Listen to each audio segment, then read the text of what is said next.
अध्यात्म विज्ञान कोई धर्म या संप्रदाय नहीं है, ये स्पिरिचुअल साइंस है जो कुदरत के कानून पर आधारित है।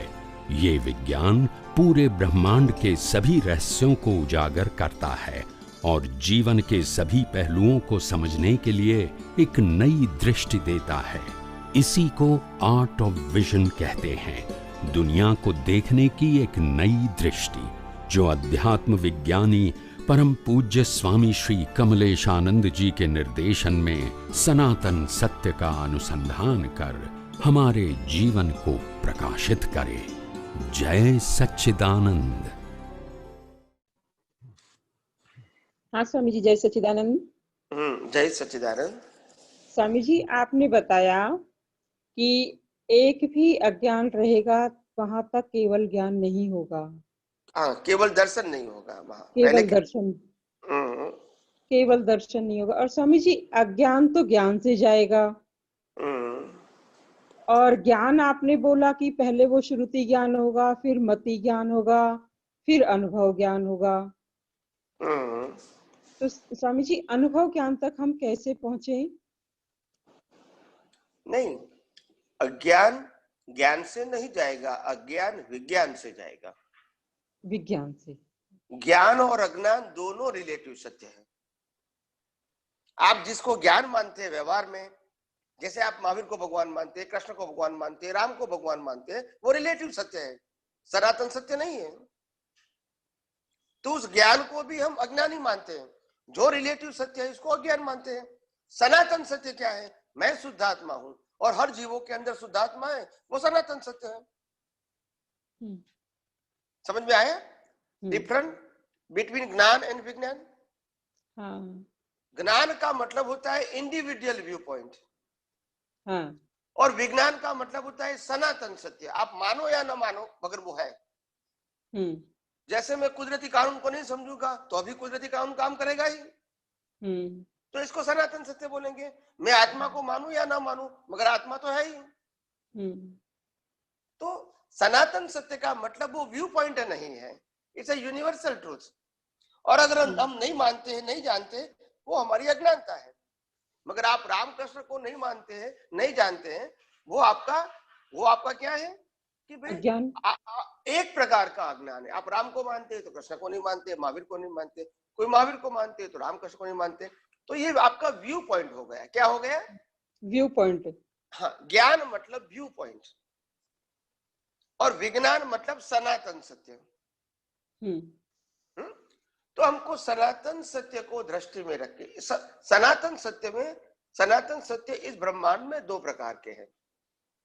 मूल रूप से मैं आत्मा हूं, मैं शुद्ध आत्मा हूं, वो भी सनातन सत्य है, चाहे अनुभव में आए या ना आए। मगर मैं शुद्धात्मा हूं, उसमें कभी भी फर्क नहीं होने वाला है।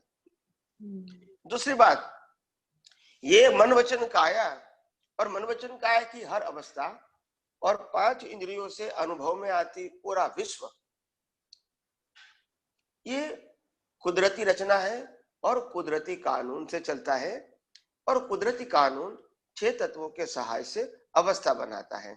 ऐसे जीवन की हर क्षण हमको पास करनी होती है। तो इसी प्रकार से हम जब सच्चाई को समझने की कोशिश करेंगे और सनातन सत्य को समझने की कोशिश करेंगे, तो धीरे धीरे हमारी दृष्टि में से अज्ञान खत्म हो जाएगा। अवस्था रहेगी, आएगी, चली जाएगी, आएगी, चली जाएगी। श्वास हम लेंगे, निकल जाएगा, लेंगे, निकल जाएगा। हमारा हर समय, हर दिन अपने आप माइनस होता ही जा रहा है। उसमें हमारे पास कोई चॉइस नहीं है, है? नहीं है, नहीं है। दिन भी करते हैं, वीक भी करते हैं, 15 दिन भी करते हैं, महीना करते हैं, सालों करते हैं, करते ही है। हमारे पास कोई लॉक सिस्टम नहीं कि चलो भी हम 5 साल तक बंद करेंगे तो आगे हमारा आयुष्य नहीं चलेगा। ऐसा हमारे पास सिस्टम नहीं है, क्योंकि ये कुदरत का कानून से है, तो हमारी सिस्टम नहीं है। तो इसीलिए जब आपने कुदरती कानून को समझने की कोशिश किया है, तो फिर रिलेटिव व्यू पॉइंट वो व्यू पॉइंट नहीं रहेगा।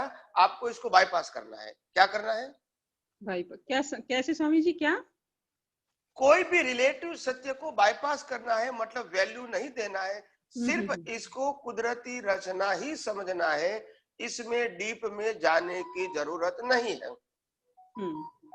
अगर आप डीप में जाओगे फिर पजल में आ जाओगे, फिर आप इसका सॉल्यूशन मांगोगे। भाई आप गए क्यों? जब मन वचन काया और उनकी सभी अवस्थाएं जब कुदरती रचना ही है और वो कुदरती कानून के मुताबिक ही चलती है, हमारा मन वचन काया हो या दुनिया के कोई भी व्यक्ति का मन वचन काया हो, अगर वो कुदरती कानून से या कुदरती रचना से ही चलता है तो हमको डीप में जाने की क्या जरूरत है? और जाते हैं फिर प्रश्न खड़े करते हैं और उसका कोई सॉल्यूशन होता नहीं है। राम भी रावण को समझाने में फेल हो गए, युद्ध करना पड़ा।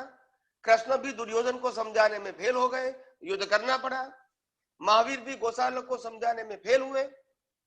तो कहने का मतलब हम कितने भी समर्थ होते हैं मगर उदय कर्म को बदल नहीं सकते हैं। आप समझे? हाँ, पर स्वामी जी जब उदय कर्म आता है तो हमें विक्षेपता आती है, चाहे वो हमारा हो चाहे सामने वाले का हो। उस स्थिति में हम क्या करेंगे? विक्षेप आने का मतलब अभी आपने उस अवस्था को कुदरती रचना के रूप में नहीं समझा। नहीं तो मन वचन काया तो कर्मों के भुगतान का साधन है ही। और जब कर्म खत्म हो जाएगा तो साधन को जला दिया जाएगा। हाँ, तो स्वामी जी एक मिनट, तो साधन को क्यों भुगतान आती है? वो तो सब्जेक्ट ही नहीं है।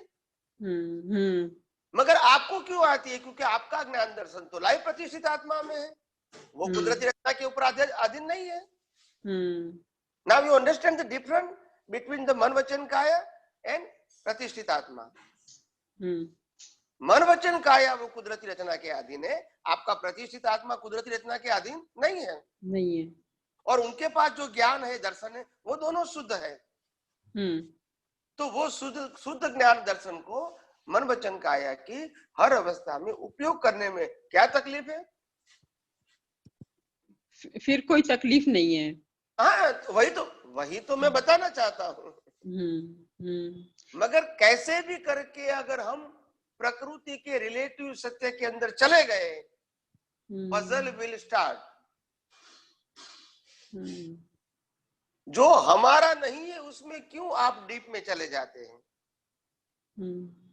आपके घर में जाओगे तो प्रॉब्लम नहीं होंगे, मगर पड़ोसी के घर में बिना पूछे चले जाओगे, वहां से प्रॉब्लम शुरू होगा कि नहीं होगा?